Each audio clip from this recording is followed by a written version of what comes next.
हम आपके लिए न्यू रेसिपी के साथ न्यू स्टोरी लेकर आए हैं। बहुत ही हेल्दी, बहुत ही टेस्टी रेसिपी है। आप चाहें तो इसे बच्चों के लंच बॉक्स में भी दे सकते हैं। कर्म और भाग्य की कई कहानी मनुष्य को समझाती है कि कर्म ही भाग्य का निर्माण करते हैं। मनुष्य अपने कर्मों द्वारा अपने भाग्य को बदल सकता है। जहाँ भाग्य पूर्व निर्धारित लगता है, वहीं कर्म से ही यह तय होता है कि भविष्य में क्या मिलेगा।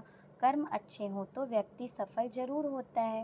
कर्म और भाग्य हमारे फ्यूचर का निर्माण करते हैं। एक कहानी के अनुसार अजय का मानना था कि भाग्य ही सब कुछ होता है। वह सोचता था कि व्यक्ति के जीवन में जो कुछ होता है वह पहले से भाग्य में लिखा होता है।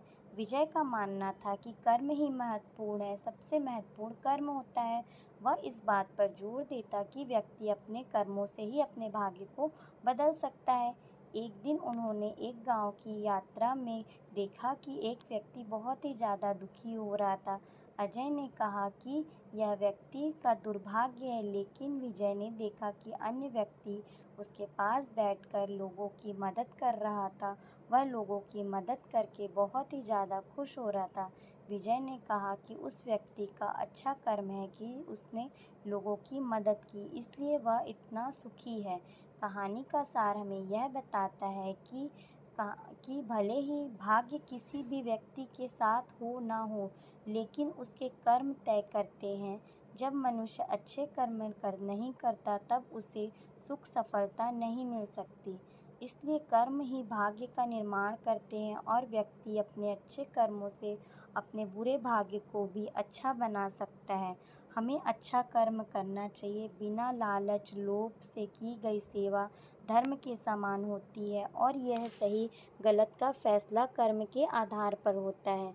माँ तो माँ होती है, लेकिन पुत्र भी पुत्र होता है। वह अपने अच्छे कर्मों से ही भाग्य का निर्माण करता है। अगर माँ बाप के सबके कर्म अच्छे होंगे तो बच्चों को भी अच्छा फल मिलेगा। जिस माँ बाप के कर्म अच्छे नहीं होंगे, उनके कर्म का फल उनके बच्चों को भोगना पड़ेगा।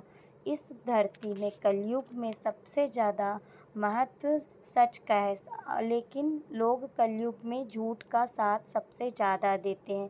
सच को दबा दिया जाता है, कहीं पैसे के दम पे, कहीं पे डरा धमका के, पर हमें हमेशा सच का साथ देना चाहिए। जो अच्छे लोग होते हैं उनकी कहीं ना कहीं छवि अलग सी बनती है और उनकी अलग से पहचान बनती है, क्योंकि भगवान भी अच्छे लोगों का साथ देते हैं।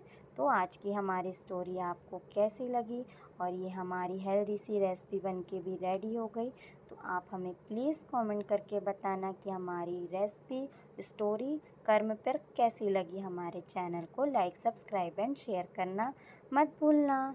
Thank you for watching. Bye bye friends.